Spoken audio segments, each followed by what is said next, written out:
Ladies and gentlemen, welcome to It's Rainmaking Time. This is Kim Greenhouse, and it's an extraordinary honor to welcome Dr. Ray Peat, who is an expert in the area of naturopathic medicine, in nutrition, and physiology.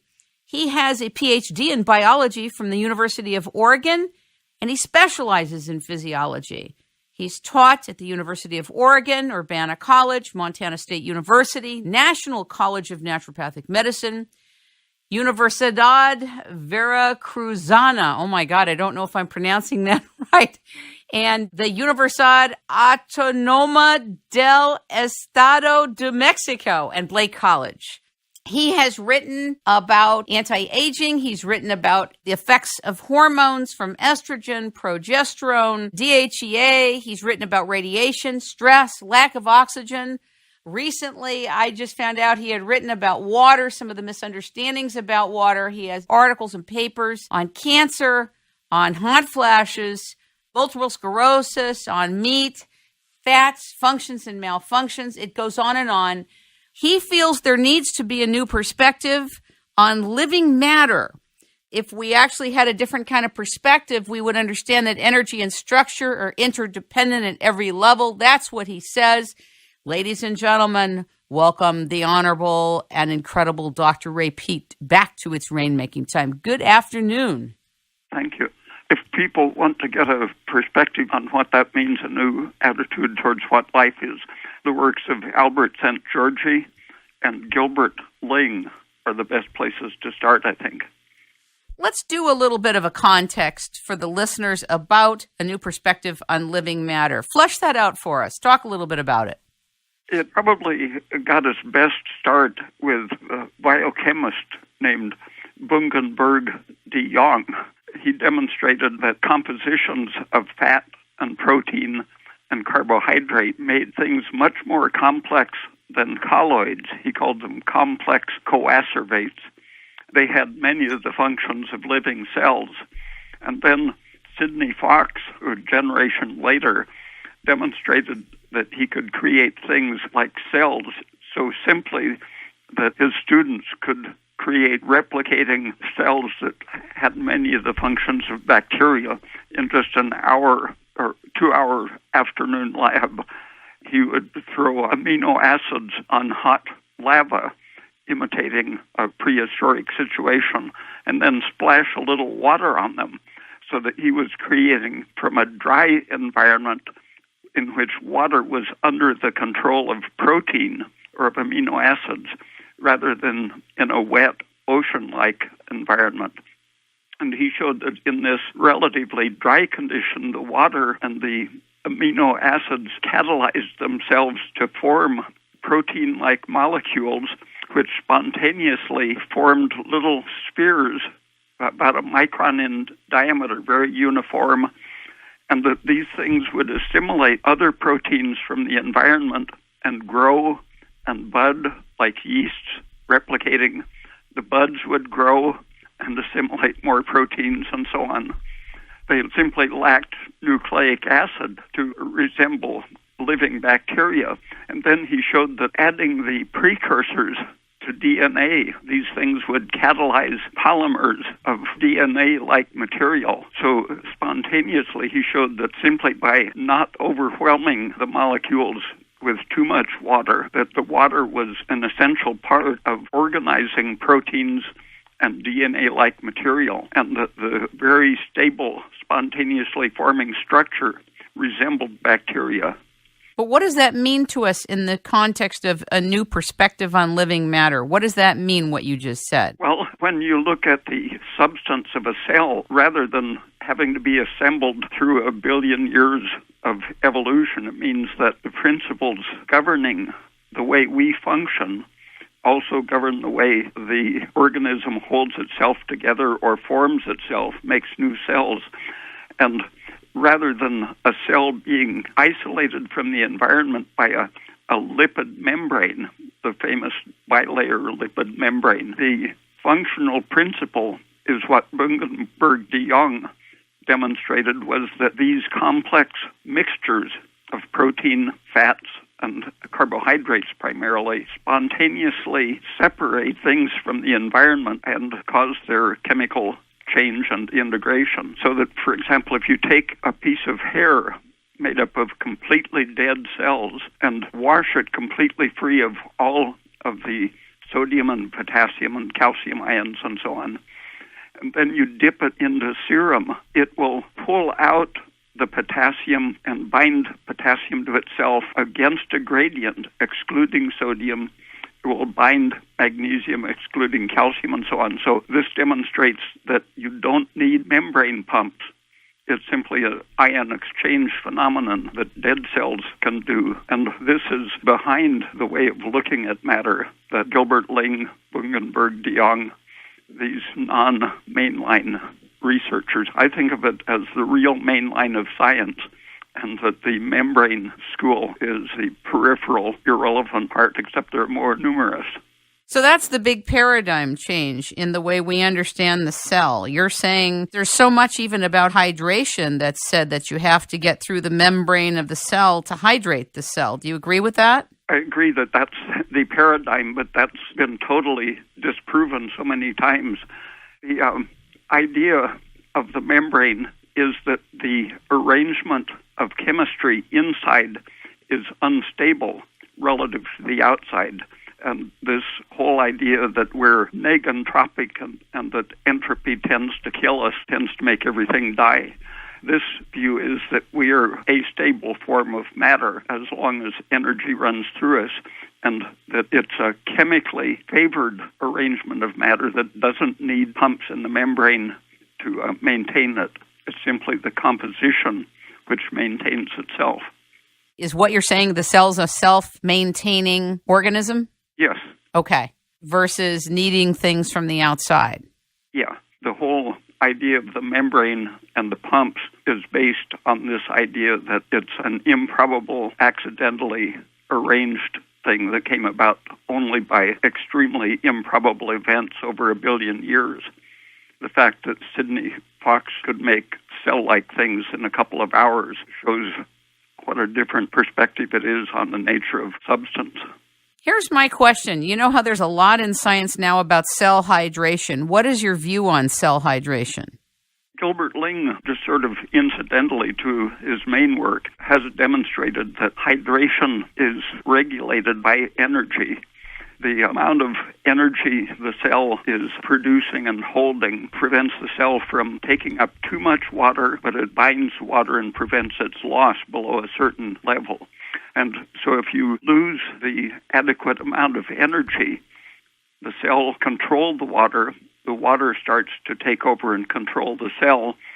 This explains many medical problems involving edema and swelling that the membrane theory is totally confused about. Doctors will tell you, stop eating so much salt to reduce your edema. But in many situations, restricting sodium is exactly the wrong thing. It will make the edema worse, especially in premenstrual women and very old people.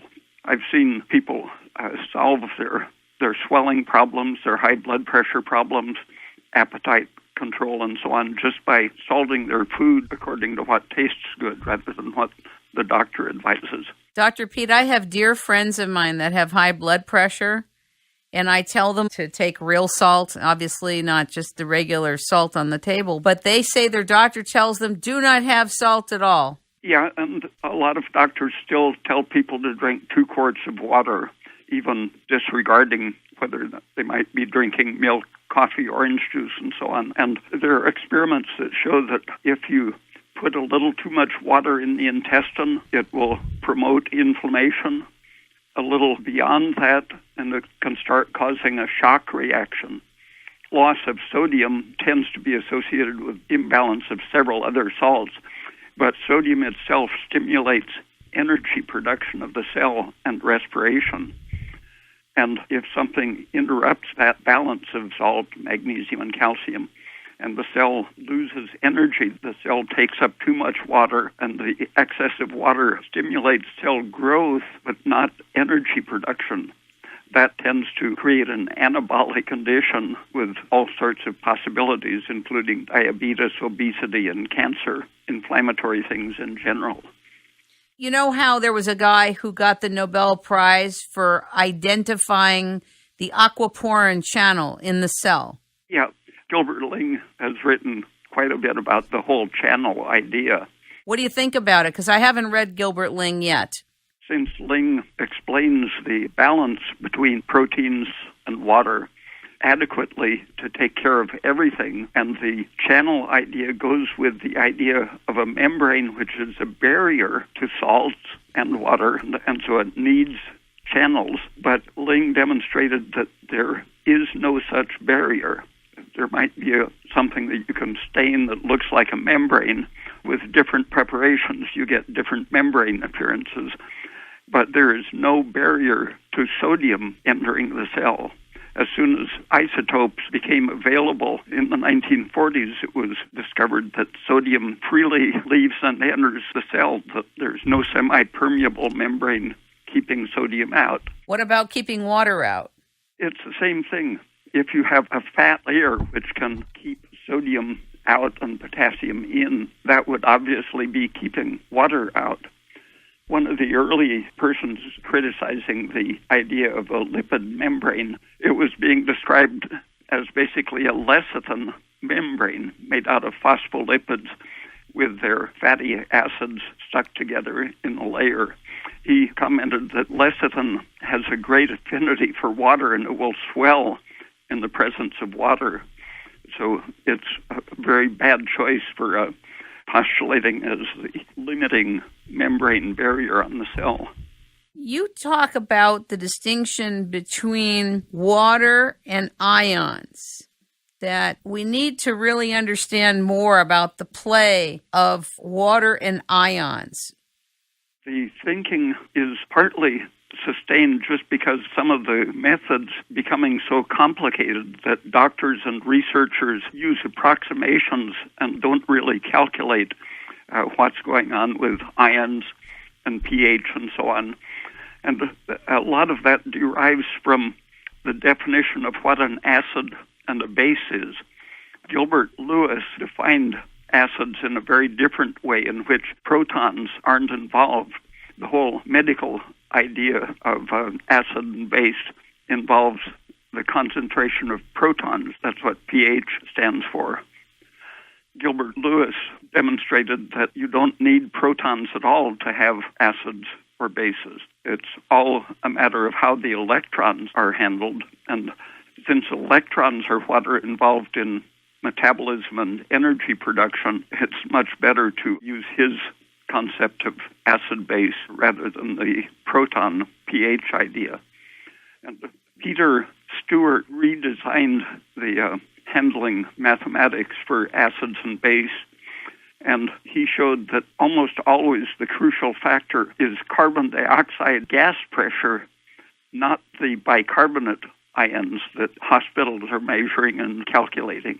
It happens to be that Peter Stewart and the Gilbert acid theory are simply physically correct, and Gilbert Ling doesn't talk about these particular aspects of the theory, but his way of calculating ion distribution is so physically simple and correct that some of the first people to accept his calculations were the engineers designing water softeners and ion exchange resins, because his calculations work perfectly for any physical system, not just cells.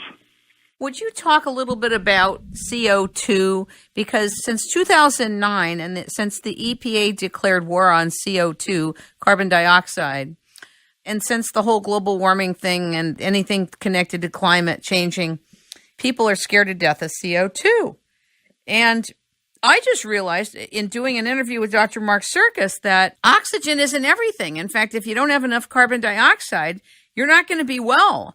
There's a lot of confusion about this. Explain what carbon dioxide is, and what does carbon dioxide have to do with aging and health? About 60 years ago, some people working with microorganisms did a survey and found that although some bacteria, protozoa and so on can survive without oxygen, like in deep sea vents. There are organisms that totally live without oxygen and use sulfuric acid as their oxidant, for example. These experimenters tested many different types of organism, and even those which can live without oxygen can't live without carbon dioxide. So it really should be considered the basic material of life, not oxygen. The purpose of oxygen, from that point of view, is to make carbon dioxide. And if you consider it in the context of Gilbert Ling's cell structure, with the protein itself is a weak acid, and the weak acid is electrically charged with a negative charge which attracts positive ions so that it spontaneously binds things like potassium, sodium, magnesium, and calcium. But if you adjust the composition as a whole, the whole colloid or coacervate of the cell, the water softener prefers to bind calcium over sodium. But if you put a very high concentration of salt through your water softener, you can wash out the calcium, and then it will extract calcium from your hard water because of its chemical nature. An acidic group of the right size will prefer one ion over the other. And carbon dioxide is one of the factors that cause our proteins to prefer potassium over sodium.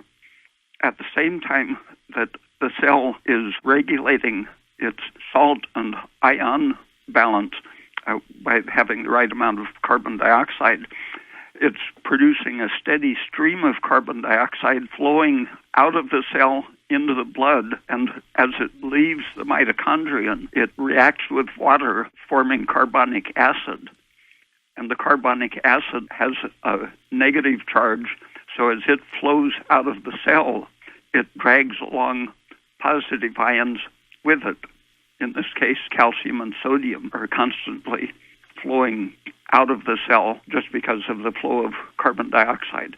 And as we exhale, that carbonic acid in the blood is constantly changing back into carbon dioxide, which leaves in the lungs. And that leaves these calcium and sodium ions stranded in the blood as the carbon dioxide leaves them. That accounts for the blood having a more alkaline test pH equivalent than the inside of the cell. Then the kidneys finish keeping the balance again by adjusting the change between carbon dioxide and carbonic acid, allowing the kidneys to select in one direction or the other these ions.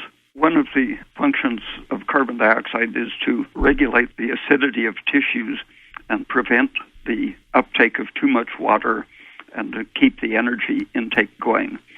Shock is a typical extreme situation in which cells become unable to make energy and take up too much water. So that, for example, your capillaries take up water and swell shut.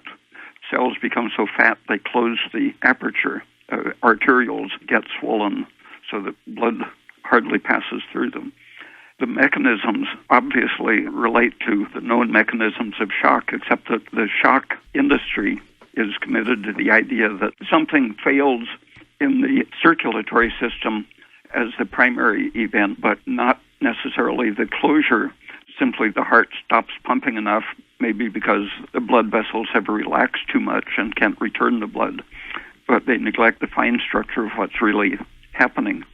In the early part of the century, Yandell Henderson, a Yale professor, became interested in carbon dioxide physiology as a regulator of oxygen metabolism.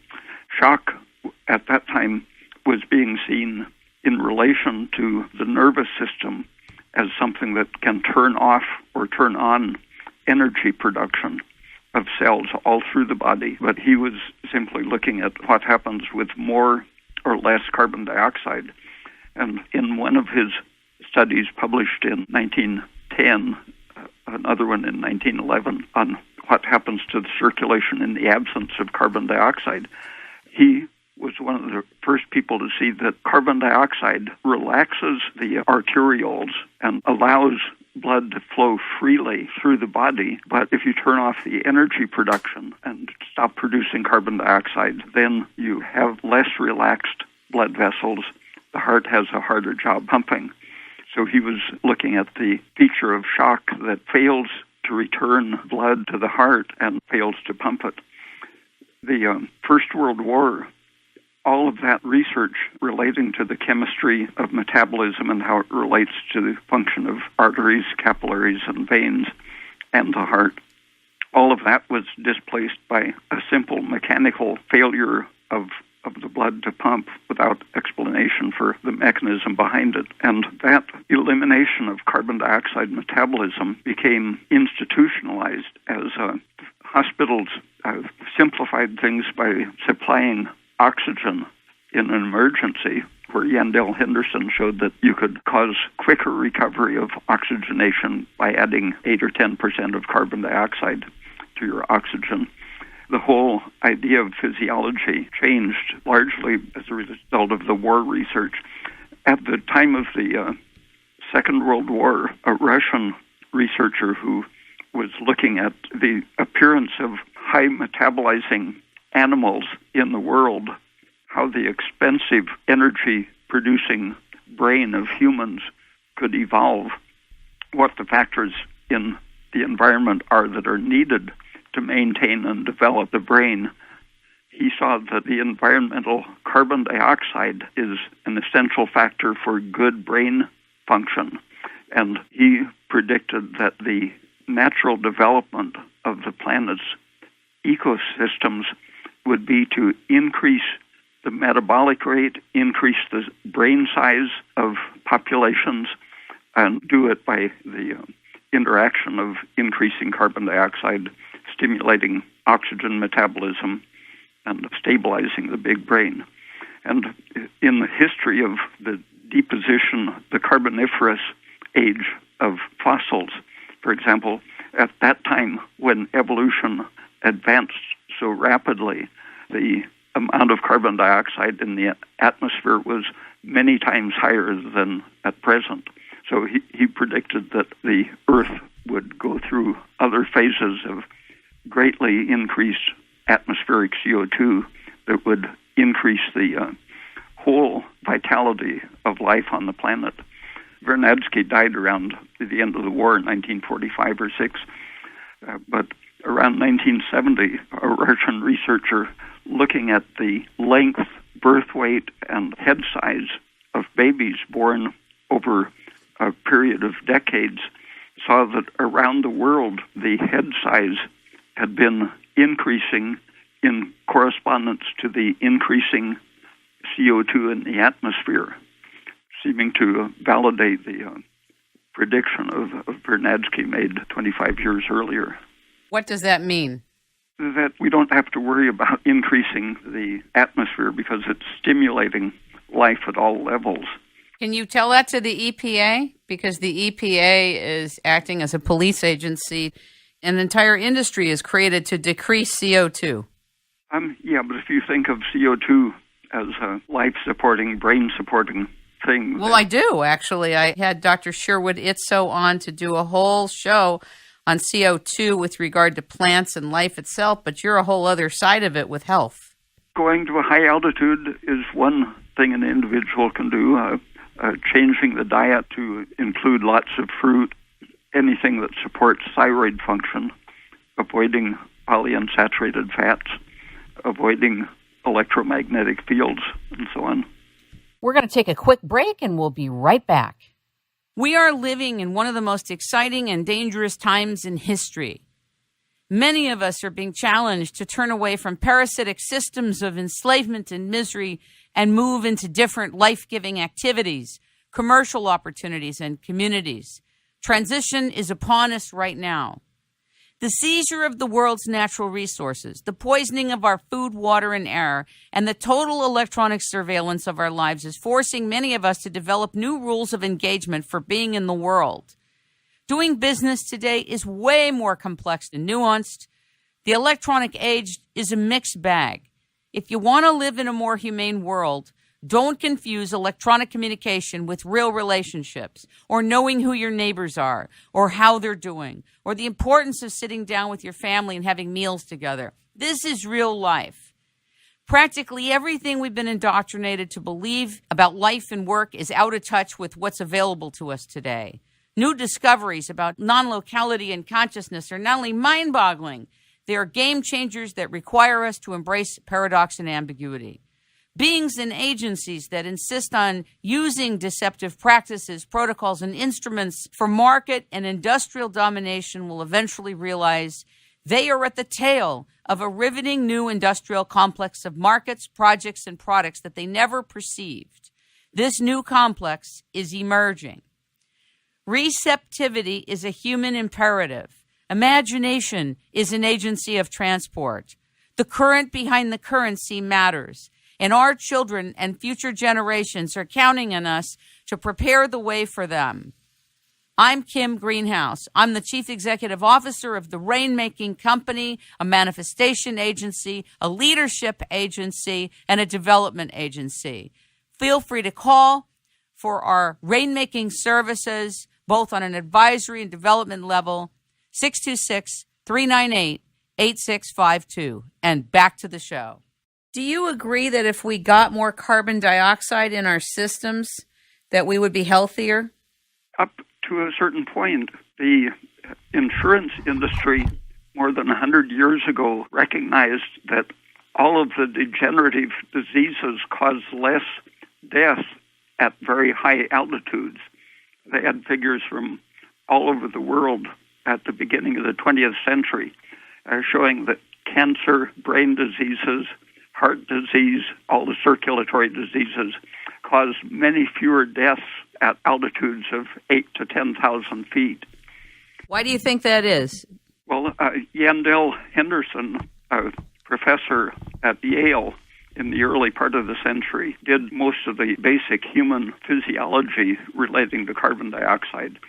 He showed that oxidation of the tissues depends on carbon dioxide. And if you have too much oxygen in your environment, which at sea level we do have, that reverses all of these ion balancing processes and energy giving processes and pushes too much carbon dioxide out of our blood when it reaches the lungs. That shifts the whole balance so that as the blood reaches the cells carrying its load of oxygen, it requires the carbon dioxide being produced in the cell to release the oxygen to the cell. And if your whole system has been depleted beyond a certain level of the necessary carbon dioxide, your red blood cells don't give up enough oxygen to the tissues. And so you will starve your peripheral tissues. If you hyperventilate for a couple of minutes, breathing deep and fast, you will notice that maybe your fingers and toes go into a cramp. That same process happens under any circumstance that is depriving you of carbon dioxide. Giving pure oxygen, 100% oxygen, will create the same situation. And in the brain, too much oxygen and the deprivation of carbon dioxide shrinks the blood vessels, so that just a couple of years ago, using MRI and other imaging, they have shown that too much oxygen breathing lowers the availability of oxygen in the brain by constricting the blood vessels. Fascinating. So what would you suggest for the listeners to get their carbon dioxide levels up? I noticed you brought up the breathing method of Buteyko, Buteyko, the Buteyko method. Oh, Buteyko, yeah. Buteyko. Talk about that for a minute. Isn't that a Russian breathing method? Yeah, he was a Russian doctor who, starting in the 1950s, noticed that sick and dying people tended to hyperventilate, and he found that if he could calm them down and get them to breathe more slowly, they often recovered. I don't think he was aware of the research that Yandell Henderson did, but Henderson got the emergency firefighters and such from the 1930s into the 1940s. It was standard to use 8% or even 10% carbon dioxide in their respiratory tanks with oxygen to treat suffocation victims, carbon monoxide poisoning and such, because the carbon dioxide is so essential to restoring respiration. And it even activates the Krebs cycle. I personally think it's involved in the actual formation of ATP from ADP by facilitating the dehydration, withdrawal of water from the phosphate precursors to form the ATP itself. So what do you suggest for people so that they get more CO2 in their system? The diet is very important. Some foods interfere with metabolism, cause you to tend to produce lactic acid, which displaces carbon dioxide. Let's talk about that. Polyunsaturated fats block respiration and thyroid function. Alkaline acid balance is another thing that tends to make you blow out too much carbon dioxide and not form enough. Don't you find, Dr. Pete, that that's very confusing for people?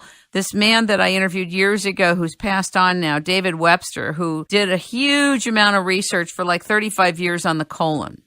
One of the things he said to me is that people talk about pH, but there's blood pH. The colon has a totally different pH. There's different pHs in the body. So how do we not get it all confused? If you think of the flow of carbon dioxide, for example, the healthy cell producing a lot of carbon dioxide, which is a Lewis acid, it contains no protons, but it has an acidic reaction all by itself. It being formed, and the oxygen which forms it, oxygen is named as the acid former. The acid that it forms is in the cell carbon dioxide. So the function of oxygen is to make the carbonic acid, which gives the cell in its healthy condition an acidic reaction below 7 pH.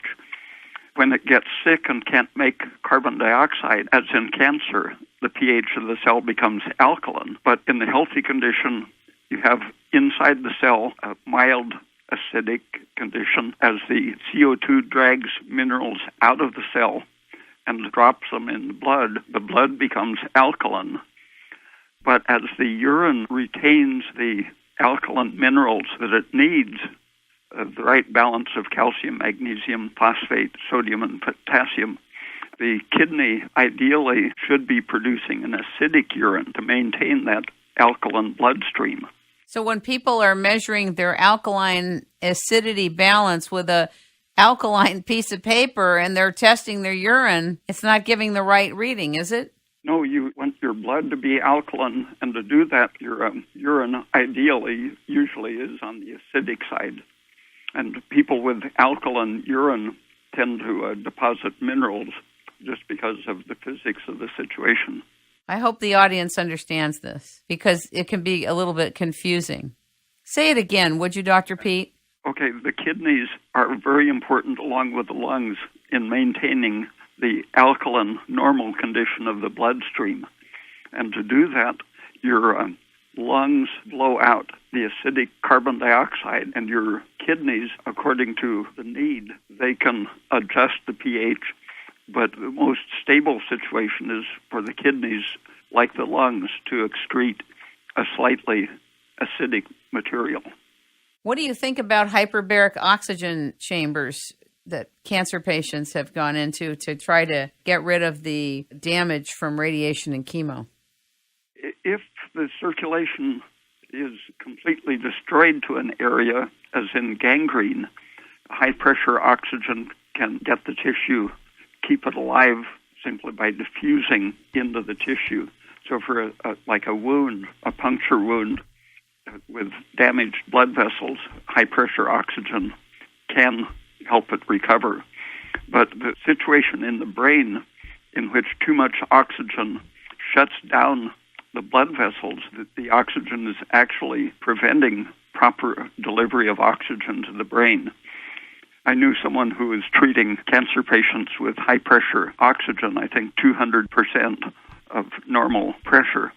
He tried adding some carbon dioxide to the atmosphere inside the chamber, and he got a little too much in, and the patient lost consciousness. He hadn't been able to speak at all because of cancer in his throat, but he was unconscious in the machine for a while as the person tried to remedy the excess carbon dioxide. And during that time, the windows steamed up so that the doctor couldn't see what was happening in the chamber. Doesn't sound like a very stable scenario. A very scary situation.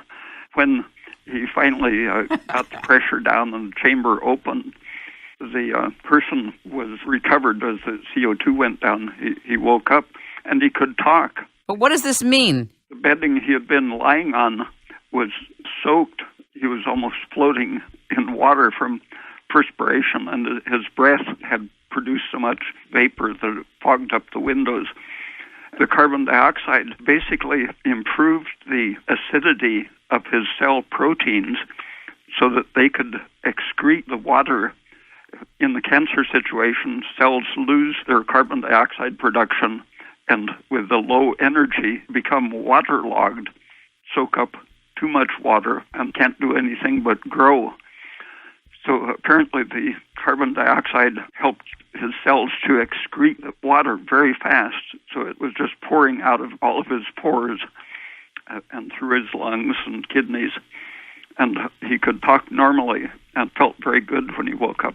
So what should we do to enhance our carbon dioxide experience and get more of that into our cells and our blood? Living at an altitude of 11 to 12,000 feet probably is the simplest thing if you can do it. But otherwise, it's a complex matter of improving everything that's relevant. Buteyko found that just by behavioral assistance, coaching them to breathe more calmly and shallow, slow breathing, he could do it. But the stressful environment makes people hyperventilate. Chemicals in the environment, estrogenic materials, stimulate hyperventilation. Estrogen pills of all sorts increase hyperventilation and imbalance the blood minerals and so on. Would you talk a little bit about the distinction between progesterone, pregnenolone, and estrogen, just in terms of giving a frame of reference to the public? Estrogen is essentially anti-oxidative and anti-thyroid. Thyroid is our basic oxygen-using hormone. So if you can have good thyroid function, you're going to be producing enough carbon dioxide. And estrogen, in many ways, it actually blocks the secretion of thyroid hormone. But on the cellular level, it changes the way oxygen is used, diverting it from making carbon dioxide to consuming energy, shifting away from glucose metabolism, which produces carbon dioxide, to fat metabolism, which makes less CO2, and stimulating the uptake of water as a result of this shift in energy production. So estrogen causes the breasts and the uterus and pituitary to swell up by taking water into the cell, and the extra water stimulates cell division, so it causes the uterine growth and the breast growth and so on. So I take it from listening to you and from reading your work that you are not into anti-aging, even bioidentical anti-aging hormones via estrogen. Definitely not, because the older and more stressed a cell or tissue is, the more estrogen it tends to produce. A young, healthy person produces estrogen primarily in the ovaries, with some in the adrenal glands, cortex. With stress, aging, falling thyroid function, ability to synthesize progesterone, every cell in the body develops the ability to make estrogen and loses the ability to excrete it into the bloodstream. So simply by becoming deficient in progesterone, your blood test won't show that you are deficient in estrogen, because progesterone is needed to get the estrogen from the cell into the bloodstream. But inside the cell is where estrogen works. And so your fat cells and brain cells, skin, every tissue in the body has the capacity to make estrogen when it's under stress. People with diabetes, their tissues all through the body are producing excess estrogen. What do you think of the fat cell relationship to estrogen? Yeah, that's the major bulk of it, and some of that is actually getting into the bloodstream. But the breast tissue itself starts producing estrogen. Even though it's thought of as the target of the estrogen, it becomes the source of estrogen too, and the uterus. I'm going to ask you a really controversial question, Dr. Pete. How current would you say what you just said is? Oh, well, a man named P.K.C. Terry was the first one to demonstrate clearly that fat, after menopause especially, fat becomes a major source of estrogen production. But since then, hundreds of people have demonstrated that with stress, diabetes, and inflammation, the aromatase enzyme is increased. An Italian named Cutolo has been very good on this subject for the last 10 years. You know, the anti-aging community, that is the complementary supposed physicians in the anti-aging community, the doctors that assert that they are the hormone doctors are giving women who have been through menopause bioidentical estrogen called Biest in a cream form vaginally, progesterone in a cream form vaginally, and testosterone in a cream form vaginally. What do you think about all that? The early studies of the vaginal estrogen by itself, doctors were telling women that it's only local. It isn't going to increase your risk of breast cancer or lung cancer. But as soon as someone measured the blood after people were applying it to the vagina, they saw that it produced very immediate high levels all through the body because the membranes absorb it so easily. So local use is going to change the local tissues, but also increase the exposure of all of the cancer-sensitive organs. It's been known since the 1940s that all tissues will develop cancer or a risk of cancer with continuous exposure to estrogen. But if you interrupt it regularly with progesterone and stop the estrogen and have a good 2 weeks of progesterone exposure regularly, that tremendously reduces the carcinogenic effect of estrogen. What do you say to people who say, look, we don't have any libido anymore, we've got to take something? Sometimes thyroid, to lower the stress hormones, including estrogen, that very typically will normalize libido. So it's a whole system. If I'm hearing you correctly, you can't really just deal with the hormones, the male and female hormones. You've got to include the thyroid. What else?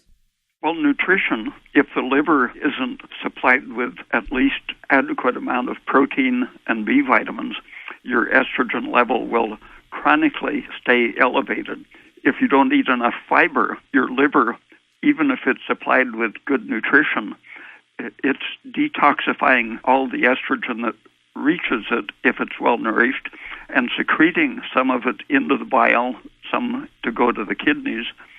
But if you don't eat enough fiber or don't have a good active intestine, that estrogen excreted into the intestine is reabsorbed. So just eating a carrot every day, after just a few days, it will normalize the hormones in a lot of people, lowering the estrogen, increasing progesterone, and lowering the stress hormones, cortisol, for example. Let's talk about coffee. Let's get really controversial. Weren't you one of the first people in the U.S. to tell people that coffee is good for you?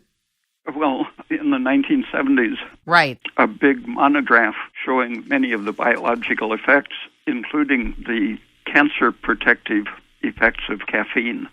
And that was what really got me interested. They had been experimenting with tobacco smoke in the lab and showing that 96 to 100% of their mice developed cancers where the concentrated tobacco smoke was applied. But they looked at their records for 1 week and saw that about 5% of their mice that week were developing cancer. And they saw that in the lab records, someone had used this distillation apparatus for something involving caffeine. So their smoke had been contaminated with caffeine. during that week. And they repeated the experiment, adding caffeine to carcinogenic smoke. And again, it would only produce cancer in 5% rather than 95% of the animals. Wow. Then they tested it on all the classical carcinogenic compounds, polycyclic aromatic compounds, radiation, ultraviolet and X-rays, viruses. Every known cause of cancer was prevented by adding caffeine to the situation.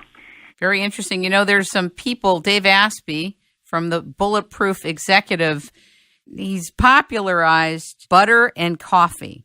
What do you think of that? Each one is good, but I think cream is better in coffee. You mean tasting? Yeah, it tastes better.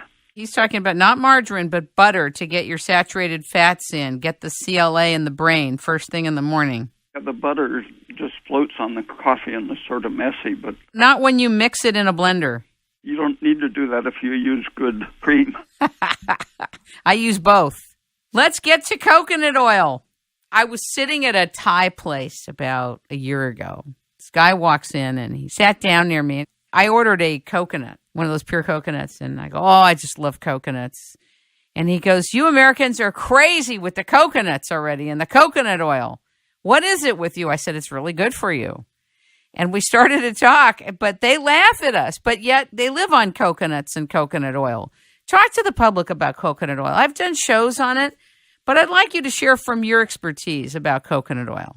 Again, in the 1970s, I was attracted to it by reading an article in which they had fed several groups, I think it was 15 groups of rats, on different diets, including either a high-fat, saturated fat, a low saturated fat diet, a very high polyunsaturated fat diet, and a very low fat diet with only polyunsaturated, and so on, so that they had 15 different compositions, very high fat, very low fat, pure saturated, pure unsaturated.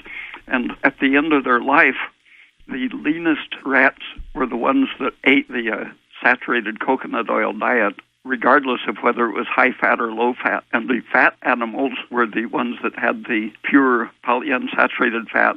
Again, even a low fat diet, if it was purely polyunsaturated, made them the fattest animals. So it wasn't the quantity, it was the unsaturation. In the last several years, people have started talking about the saturation index, meaning the proportion of saturated fats to polyunsaturated in your tissues. And cancer patients are very low on the saturation index. So it's not only obesity producing, it's associated with high incidence of cancer to have highly polyunsaturated fat diet.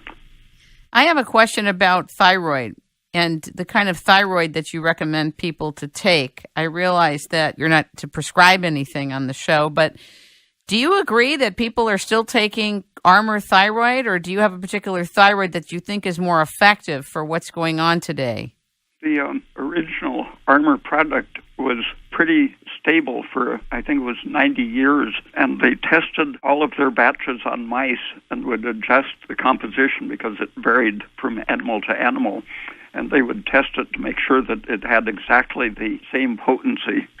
And when the finished product was tested and compared to others, it was much more consistent than, for example, the synthetic Synthroid product, which varied a lot from batch to batch. But Armour was an extremely well-controlled product. But then Revlon bought it, and the price went up from, when I was getting it as late as 1990, it was $8 for 1,000 tablets. And after Revlon bought it, the price doubled or tripled. They don't own Armour thyroid, do they now? No, it went through 3 or 4 changes of ownership each time with the price doubling. So from 0.8 cents per tablet, it now is over 50 cents per tablet. Right, but that's a pharmaceutical industry phenomenon, right? Yeah, but at the same time, they were changing the additives in it, and there have been periods when the tablets wouldn't dissolve or they had different behavior. So I stopped using it in the early 90s because some people found the pills were going through undigested. So I started using synthetic products. Thyrolar was the Armour company's synthetic equivalent, since they tested every batch on mice, different synthetic compositions, and got one that acted just like the original Armour product. So the sale of the company involved the sale of that product. For several years, I recommended that one, but then it became hard to get. Luckily, 2 or 3 other companies had copied their formula. Proloid had been a colloid purified from the gland, and they changed to Proloid S, meaning synthetic. But the product is basically the similar composition, in effect, to Thyrolar and a couple of other products. Senoplus is one that I've used for a long time, and it's very steady and reliable. Is that also a synthetic? Yeah. Some people listening are going to say, why, Dr. Pete, are you recommending a synthetic over something more bio-identical or bio? Well, the Armour company invested a tremendous amount of work and research in their product. Smaller companies haven't had access to that research, and when they change their additives, for example, sometimes it changes the way the product works. I didn't know there were additives to thyroid. Most of the products have had some changes over the years. Armour used only sugar and magnesium stearate, I think, were the binders. They would adjust the amount of sugar slightly according to the animals they used so that it always had the same functional potency. But now the companies don't have the resources to test every batch on animals, and there just can't be the quality that Armour had achieved. What happened to Cytomel? Remember Cytomel? In its foreign forms, it's called Sinomel or Sinomel. Okay. But it's made by the same recipe, and so it has been very valuable and consistent. You know, the whole testing of both the thyroid and the hormone matrix in men and women has really changed over the years. I remember that to test the thyroid, they would take your blood. And some people now say to test the thyroid, take your urine. They used to do that with male and female hormones. Instead of the blood, they say the active hormones are showing up more effectively in a 24-hour urine sample. Do you agree with that? No, I think it's a better business. The blood isn't such a great test for thyroid anyway, because if you have more estrogen, more cortisol, more free fatty acids, different amounts of protein, a given amount of T3 or T4 in your blood isn't going to have the same effect on the cells. And even the reverse T3, which goes up under stress, interferes with the action of T3. Unless you have a computer program to understand the whole physiology, there's not much point in looking at the T3 and T4. You mean in the blood? Yeah. What about free T3? Because the anti-aging community says the real action and heart of the thyroid activity, what's happening is in the free T3. Do you agree with that? Ask them what they mean by free exactly. The idea of a free hormone is very vague and contradictory. Okay. The way they measure it, I think currently they're still using a dialysis method, that what passes through a dialysis membrane is called free. But in the blood, hormones actually travel with proteins and fats and in and on the blood cells.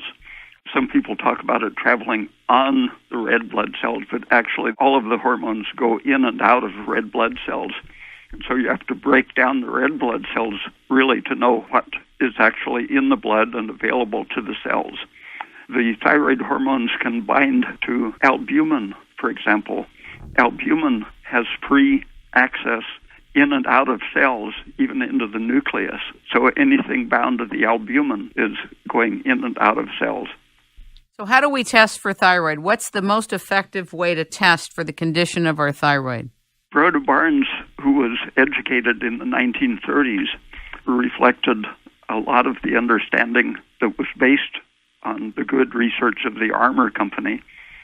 He advocated temperature, morning temperature especially, as a very important indicator in the functioning of the thyroid. But other doctors in the 1930s used a combination of indicators. For example, some people showed that there was a mirror image relationship between blood cholesterol and thyroid. When you removed someone's thyroid gland, immediately the cholesterol increased in the bloodstream as the oxygen consumption decreased. And if you then gave them a thyroid supplement, it was a mirror image again. The increasing thyroid and oxygen metabolism caused the cholesterol level to come down to normal. I've seen people lower their cholesterol. They were in a hurry to pass an insurance health test, lower their cholesterol 200 to 300 points in a week by using hourly doses, not take a huge dose at once, but just adjust and keep their thyroid where it should be. Keratin was another indicator. Low thyroid people had high keratin, and keratin is antagonistic to the female hormones in particular, but also it tends to block the thyroid.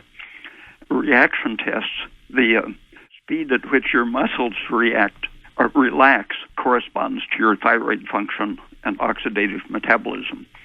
The Achilles tendon reflex relaxation rate is what was used in the 1930s, but a lot of doctors look at how far you jump when they hit a reflex trigger, but it's the rate at which the muscle relaxes that corresponds to good thyroid function.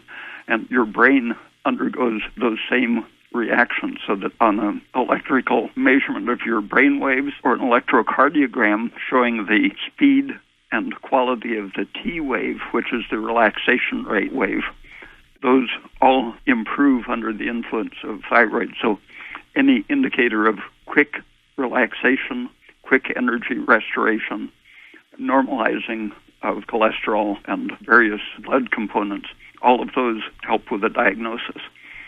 How many tablespoons of coconut oil a day do you have? Oh, I haven't eaten it regularly for a long time. Incidentally, I've always used the cheap, refined stuff. Now I use it just for occasionally frying things. When I had a tablespoon or two every day over a period of, I guess it was 6 or 8 weeks, I lost weight that I had had for about 20 years. Went back to my 1970 body weight. And you think it was just from that alone? You don't think it was from pregnenolone?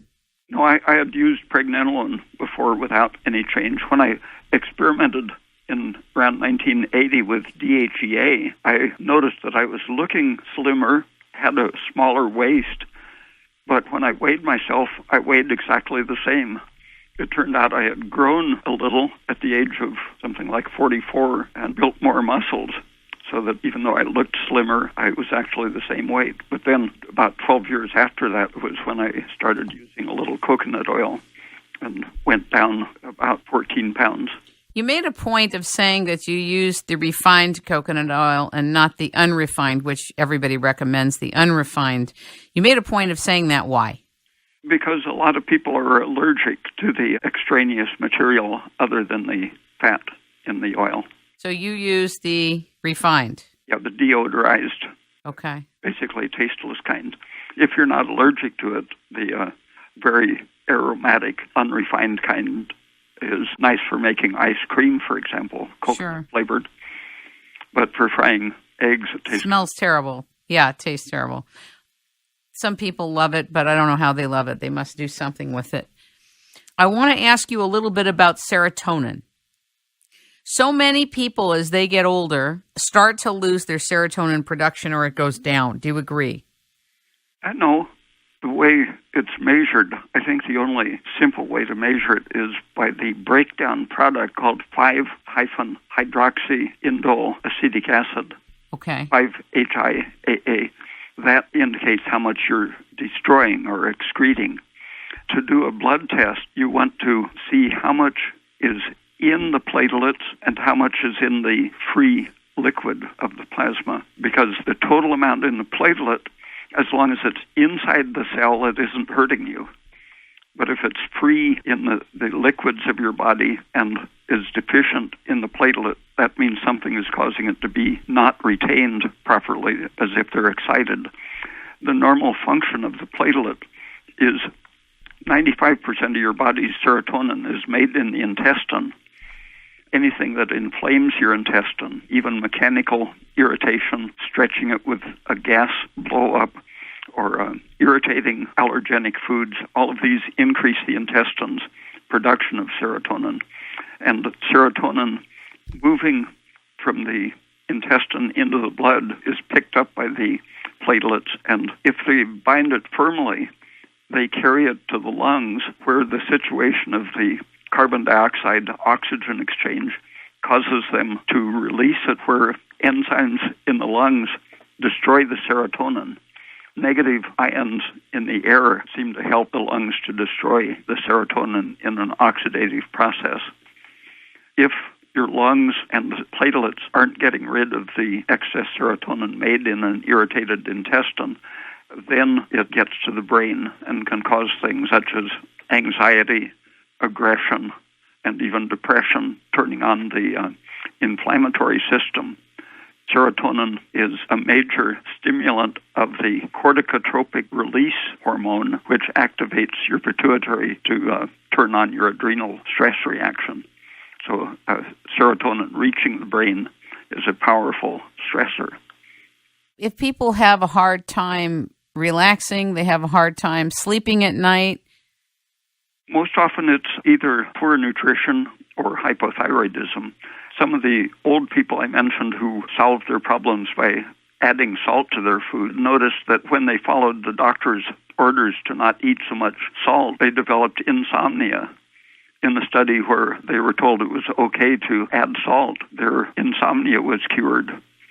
That led me to realize that salt is a major factor in lowering the stress hormones, especially adrenaline. One of its functions is to counteract the effect of too much serotonin. How is it that it is said, and this is a popular myth then, that serotonin in people over 50 is dropping, and that's why they should take tryptophan at night, because tryptophan produces more melatonin, but doesn't it also produce serotonin? Experiments show that especially the hydroxytryptophan very directly corresponds to increased serotonin. And isn't serotonin the happy hormone? No, the name means the pressure increaser, the serum toner. It was identified in the 1950s as the cause of emotional disturbances, blood pressure disturbances, many circulatory problems. In the 70s, this myth about it being a happy hormone, on my website I explain some of the circumstances accounting for that very odd myth. Is that in the article Serotonin, Depression, and Aggression, the Problem of Brain Energy? Yeah, that's one of them. Okay. There are several of them. You have so many. It's hard to keep track of you. Let's talk a little bit about radiation. We're covering a lot of subjects. I know we're going quickly on these, but there's a lot to say on this. For women over a certain age, we're all told that we need to have an annual, not only breast exams, but we need to have a mammogram, which I refuse to do. I do a thermogram. We're told that we need to have annual x-rays at our dentist. I know people who have had MRI after MRI after MRI, and they're being radiated. Let's talk about it. What's your take on the whole thing? In the 1950s, I got interested in the issue, and I've been following it ever since. In the 1950s, the government would basically destroy the career and reputation of anyone who said radiation was harmful. They were in the business of selling their atomic bombs and atmospheric testing, so they had to say it wasn't killing Americans to drop radioactive fallout on them. But later calculations showed that, in fact, at a minimum, it killed 15,000 Americans, not to mention the rest of the world. That was a minimal calculation. But in the 1950s, one of their big mouthpieces was John Goffman, who happened also to be a promoter of the cholesterol theory of heart disease. I considered him sort of a demon because every time someone would point out the dangers of fallout, he was there to say it hasn't been proven that it causes cancer or sterility or mutated children or mutated great-grandchildren and so on. Always don't worry, it's probably harmless. But in the 1960s, he later reported that he came to consciousness in the middle of one of those lectures and realized that he was saying insane things, but he had been a very influential government spokesman ever since the late 40s through the 60s. And his whole life after that was trying to bring some sanity back to the radiation business. One of his last works, it might have been his last major book, was on the radiation influence on health. Medical radiation, he showed, was currently the biggest cause of breast cancer and heart disease because of blowing radiation through the chests of millions of people at frequent intervals. The heart and the breasts were getting exposed by chest x-rays and mammograms. He showed, for example, that the incidence of these diseases corresponds to the availability and use of medical services, so that the rich areas around San Francisco, for example, had the country's highest rate of breast cancer and very high heart disease. West Virginia, with the lowest access to medical care on average, had the country's lowest incidence of breast cancer, lowest mortality. That corresponds with all of the honest animal research. It overlaps very interestingly with estrogen cancer research. People who did studies including both radiation and estrogen exposure showed that they synergized. You get a certain amount of cancerization from either radiation or estrogen, but when you have both of them, it's even more than additive. It's compounding. What do you think about Homeland Security doing low-level ionizing radiation equipment on people that are trying to travel? I don't know the current motivation, but one of their apparatuses that was irradiating people for a time, the business was owned by the head of the agency. Or at least by Michael Chertoff, correct? Yeah. I think it's primarily money-making business as well as keeping the population fearful. Having to do with health, what do you think of people going through those machines? Well, all of those types of radiation are known to be harmful. Do you know what they told me at the airport last year? Somebody said when I refused to go through the machine, and I said, it's okay, you can do a pat-down. Then I won't even tell you what happened on that. The woman said to me, when you fly in the air, you're getting just as much radiation. Yeah, that's a story that was invented by both the people doing the atmospheric bomb testing and by the nuclear power industry, which was closely involved with the bomb industry. The whole thing was a single culture, people going in and out of military bomb manufacture and private electrical power generation. Their story was that these ions, the radioactive isotopes of various metals and other compounds that are released from bombs and from the nuclear reactors, including Chernobyl, Fukushima, and any operating reactor. For example, the area around the Rancho Seco reactor in California, the water supply contains isotopes from that reactor that are probably still causing cancer many years later. These deadly particles that release radiation in your body after they've been ingested or breathed in have almost an absolute carcinogenic effect. Each one destroys a series of cells, mutates them. And the radiation from an X-ray, which is powerfully carcinogenic, is many times less carcinogenic than breathing in these particles. But the low-voltage X-ray that produces the best image of a breast, for example, and is still being the devices that produce the low-voltage sharp imaging mammogram devices, these are still being promoted, even though it's known that low-voltage, low-energy X-rays are much more carcinogenic than the high voltage. The principle is that low energy radiation is more easily absorbed by tissues. Gamma rays will penetrate through a meter or more of concrete, which means that passing through your body, relatively little of their energy is absorbed by the tissues.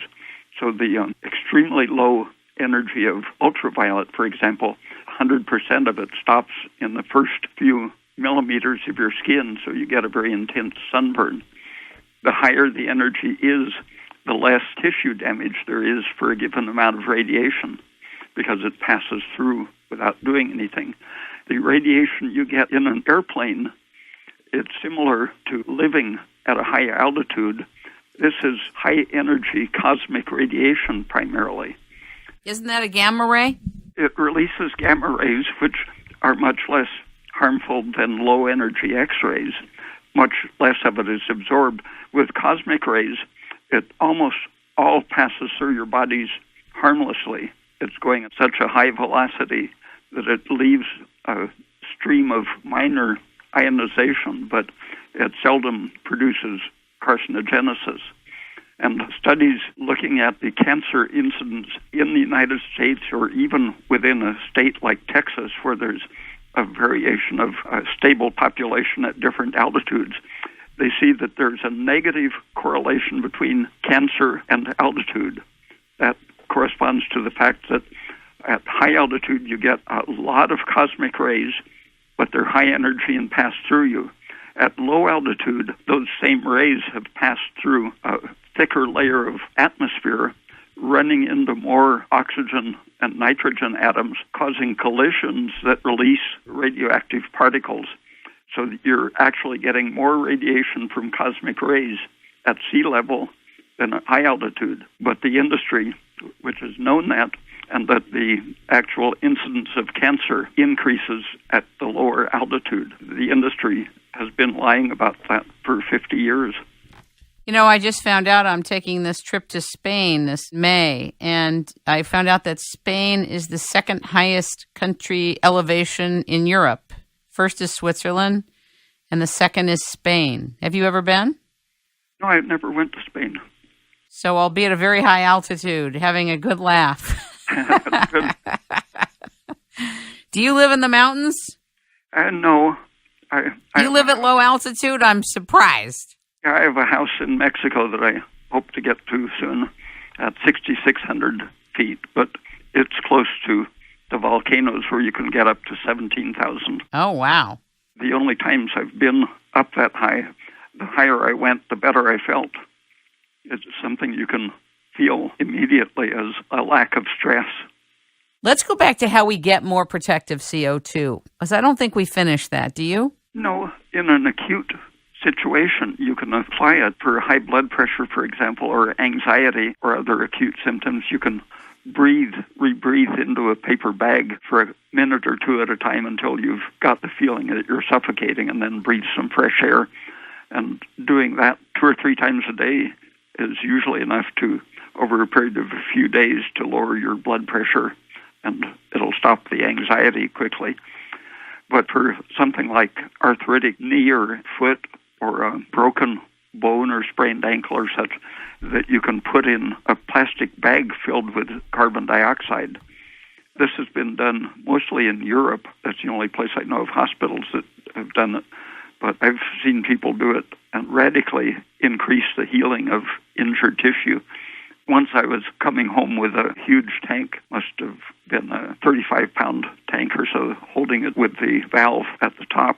And I stumbled on the steps to a brick walk, and I didn't want to drop the tank and risk breaking the valve off, which would create a rocket effect. So I hugged the tank to my body and went down, fell on my wrist against the bricks with my body and the tank on top of it. I think I'm going to faint just with the imagery of this, but go ahead. I saw it immediately start to turn blue, and I rushed in the house, got a plastic bag, and filled it with carbon dioxide, and held my hand in it for an hour, and brought my hand out. There was no injury. How did you get the CO2? I had the tank right there in my hand. Okay, it was the tank. How did you get the CO2 in the tank? I bought it from a welding shop. Very cool. You're very creative. Are you still doing your art? Oh, yeah. You're still painting? Yeah, I think of myself primarily as a painter who doesn't have any customers. Do you want customers? I tried to be a portrait painter for a while, but I decided that I didn't want to paint the way they wanted. They, for example, would have fairly silly-looking kids that they wanted to look like classical storybook illustrations or something, but I like doing realistic things that actually show the personality, but my customers didn't like that. That would be scary if that happened with its rainmaking time. Sometimes the customers may not like what we talk about, but we got to talk about it. Want to talk to you about modern lighting for a moment. Are you aware that the modern lighting of society, that these tablets and the cell phones and the computers are all interfering with our melatonin day and night cycles and the pineal gland functioning? Yeah. That's another reason why some people can't sleep at night, even if they're not going through menopause or they're not in any major hormonal change. Yeah, if you get your hormones and carbon dioxide up where they should be, you're pretty resistant to those minor field disturbances, but they are constant drains on our system. So one of the reasons I picked out the town in Mexico for my house was that it was known as a radiation quiet zone. The National University built a radio telescope just outside of town because it was so free of telephone pollution and such. You couldn't get radio or telephone or television signals there.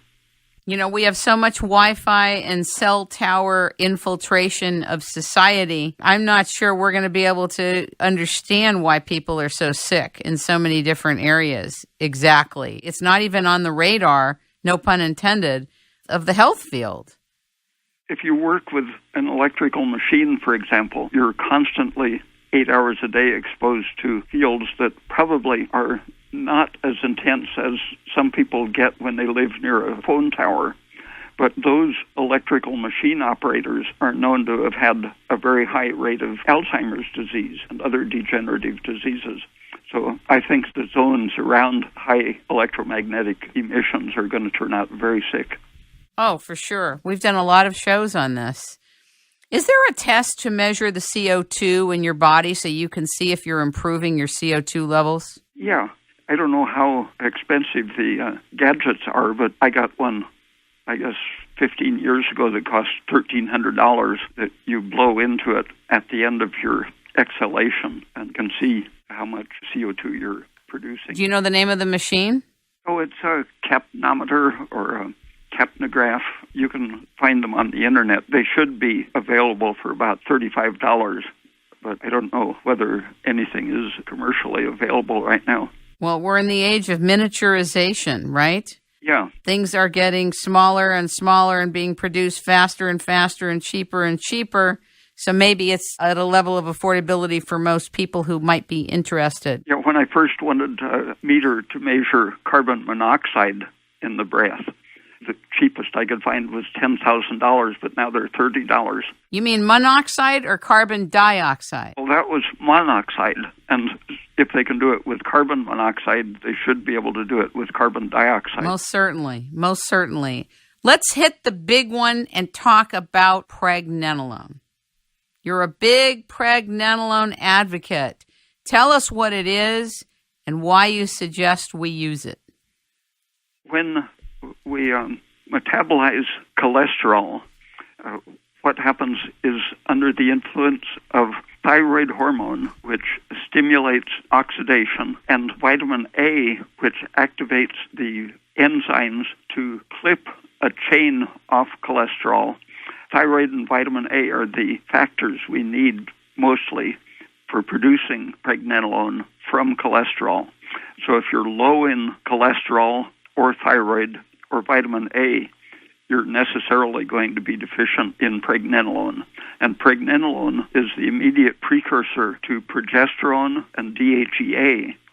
Progesterone is the precursor to cortisol. DHEA is the precursor to testosterone and other androgens and estrogen. If you are deficient in the precursors, the body will still have the ability to make a normal or even increased amount of the end hormones, which in the extreme situation tend to be cortisol and estrogen. The deficiency of thyroid and or vitamin A and or cholesterol will, because of not making enough precursor, will tend to expose your body chronically to high estrogen and high cortisol. And when you get the precursors, it happens that pregnenolone inhibits the stress process and turns down your ACTH and adrenal hormone activity, so that in itself it blocks the effects of those hormones, but at the same time it's blocking the production of those hormones. So it's doing many things, protecting against the harmful stress mediators, and in itself, it works somewhat like carbon dioxide at stabilizing cells. So I've seen people, for example, with emphysema who were purple because they couldn't get enough oxygen. In just a few days, they were back to normal color, breathing, walking upstairs, no problem, and so on. Progesterone has that same effect on the lungs, getting rid of excess water so that oxygen can get through to the bloodstream. And in inflamed joints, it has that same effect, releasing water that shouldn't be there. For example, bulgy eyes in Graves, so-called Graves' disease, where the eyes are protruding. I've seen people's eyes recede back into a more normal position where they could close their eyelids in just an hour or so.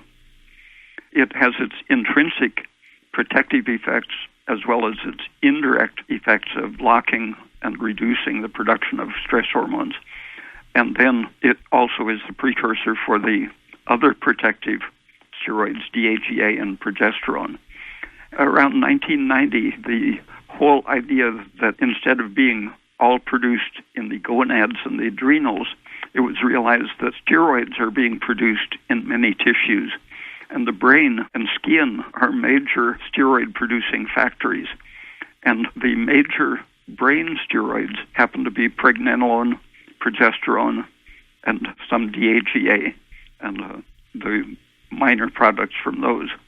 But the basic protective steroids in the brain especially, but throughout the body, are these three. Do you take DHEA? Yeah, I'm currently taking a couple milligrams per day. Do you notice a difference? Yeah, it gives me nicer dreams. Nicer dreams? Yeah, a general feeling of euphoria. Now, how much pregnenolone do you take? 100 milligrams? What are you taking? Oh, I stopped taking that about 10 years ago when I couldn't get a reliable source. So I found out that by adjusting other things, thyroid and diet, I apparently am making enough that I don't feel an effect when I take some. So you're taking thyroid and you're taking very little, if any, coconut oil, right? Yeah, very little, just for frying things occasionally. I count on food for my nutrients and keeping the hormones in balance, mainly by adjusting my thyroid. Right. So you're not taking pregnenolone? No, I haven't for quite a while. And you wouldn't recommend it to anybody? Oh, sure, I recommend it freely if you're not allergic to it. Most of the products now contain strange binders. Everyone seems to think it's necessary to put silicon dioxide and... Even some of the companies that supposedly have all these great products are putting all kinds of weird binders. You're right. I think they are just convinced by the salespeople, whatever the chemical companies have to sell, they convince the supplement manufacturers that they need it to make their pills prettier. So how do you get enough pregnenolone in your system? Eating foods that keep my cholesterol production high. Orange juice is my main one. I've seen people go from about 130 cholesterol to 160 or 70 in just a couple of weeks just by eating an extra, maybe a quart a day of orange juice.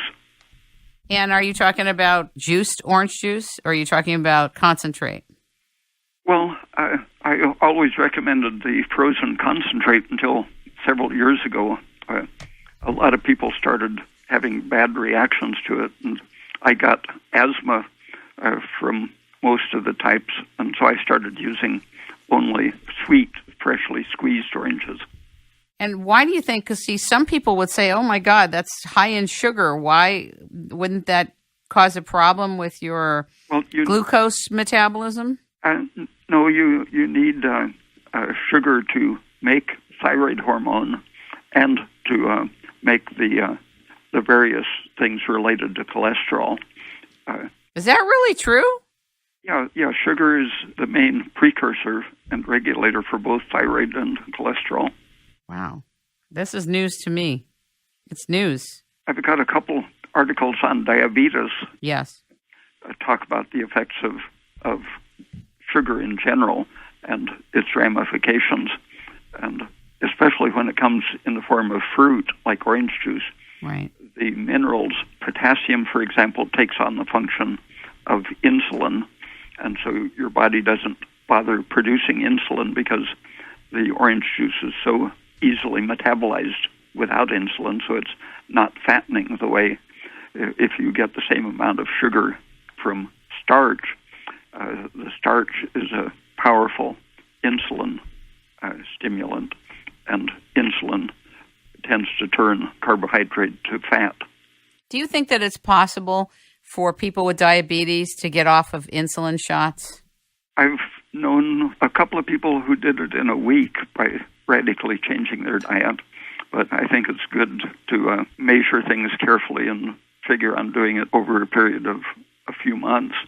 My father had a diagnosis of diabetes when he was about 30 and had wasted away to well under 100 pounds when he found an old naturopathic book that described treating it with brewer's yeast. And when he started eating nothing but brewer's yeast for a few weeks, he stopped producing glucose in his urine and started gaining weight. He gradually added other foods, but for a few weeks he ate cups full of brewer's yeast as his only food. After he got his weight back up, he lived 48 years after that with no sign of diabetes. How extraordinary. Now, was that with your help? No, he and my mother found that themselves. Are your parents still alive? No, they died 40 years ago. You miss them? Oh, sure. Did they understand you and your work? Oh, yeah. They were collaborators.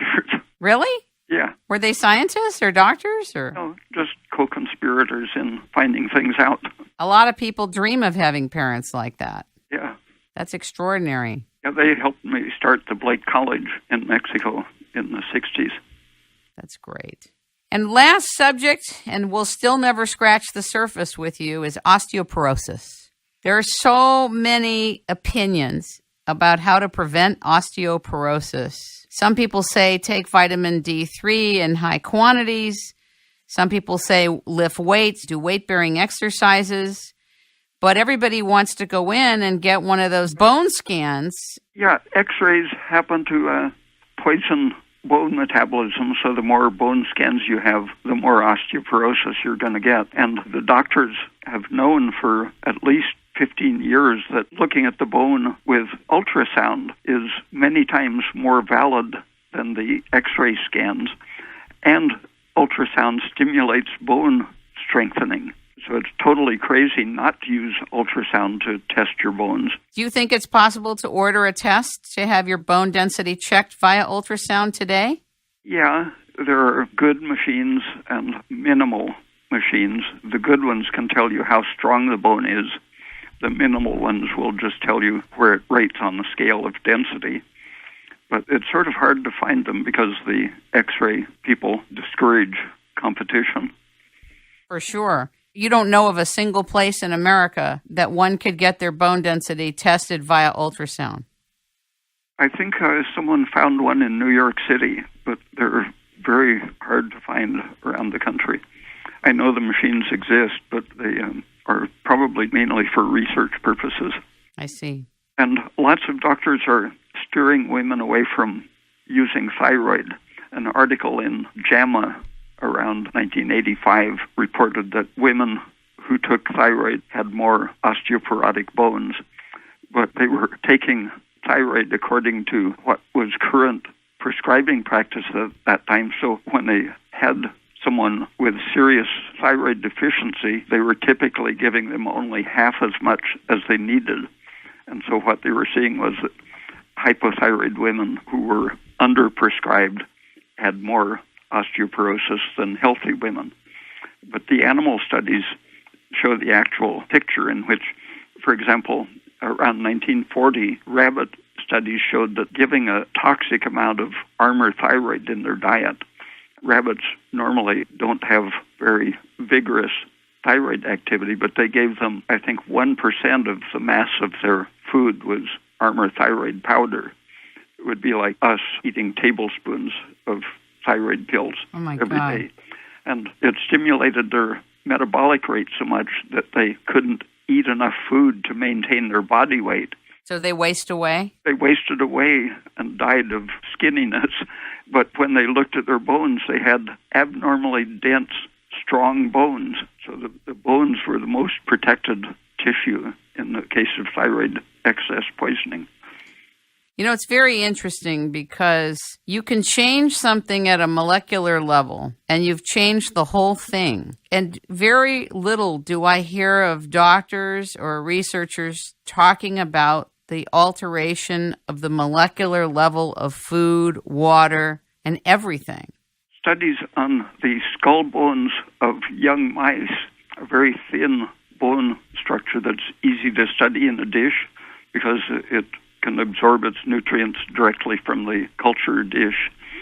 They found that T3, the active thyroid hormone, stimulates the metabolism of the bone cells, causing the production of carbon dioxide, which combines and crystallizes with calcium from the solution, forming new bone directly in vitro, can be demonstrated under the influence of active thyroid. Interesting. We really have to explore the details of things. I like that you get into so much detail. It's very important, very, very important. I remember 4.5 years ago when I was doing an examination of what's happening with climate. And it wasn't until I was deeper into the investigation that I found out that the climate assertions and declarations have all been done by computer simulations and not by real data. But I just want to tell you, this is an example. So when we talk about health and wellness, I like that you go into so much detail because it's in the details. Obviously, it's in the synergy and it's in the whole systems and it's in the whole organism. I like that you take this approach to looking at things and you look at evidence and details. But even in the anti-aging field, I've noticed that I myself have been imbued with inaccurate information. It's a constant process of trying to enlarge your context and field of reference, because within one context, the medical school professor can sound very convincing. But when you look at a broader context and see what experiments people were doing 50 or 100 years ago or 150 years ago, things look very different. That whole context dropped out, and they reconstructed the kind of context that fits basically what they want to sell. What do you think of this Affordable Care Act? Do I dare ask? I think I'd rather pay the fine than be forced to buy insurance. First of all, I haven't been to a doctor since I was 10 years old, I think, except to have obligatory examinations, like to get my driver's license in Mexico. I have to have an exam every 6 years. But otherwise, I avoid doctors, and I would avoid insurance, except that the state requires car insurance, and now they're requiring health insurance. But as far as possible, I'd rather pay the fine. Is there anything else you'd like to say to the audience today? Looking at the big context is the important thing. You're constantly being subjected to misinformation, and it's necessary to look at concrete experiments and then see whether someone has done counter experiments that would invalidate those. Don't you find that a lot of the testing that is done connected to the pharmaceutical industry is not real testing? In other words, they use the population as their test rats a lot of times? Yeah, the figures of the labs for the normal range, first of all, they're done on medical populations. No one sets aside a population that they define as healthy and finds out what the real numbers should be. One study looking at the TSH range, they sorted them out, people who had been tested at one time, and looked at the ones who later, over the next 10 or 20 years, developed thyroid cancer or other cancers. They found that the ones whose TSH was below 0.4 on the scale, it usually has that as considered too low, they were the ones who were freest of cancer. If you consider that the numbers represent a sick population who wants to be standardized to a sick population. You know, some people would say, well, we can't test this stuff on healthy people. It's not ethical. What do you say to that? It's even worse to test it on sick people. At least healthy people are better apt to make a decision whether to be tested or not. Yeah. Yeah. Oh, my God. Ladies and gentlemen, we have been talking with, learning from, and listening to Dr. Ray Peat. You can find out more about him and his hundreds and hundreds of articles and experience and expertise by going to raypeat, RAYPEAT.com. Dr. Peat, I hope you will come on again. I'm going to have a panel come on, and I'd love to hear you share with the other panelists your expertise as we talk about other subjects to come. Thank you so much for being with us. Okay, thank you. Thanks for all your work in the world. Bye-bye.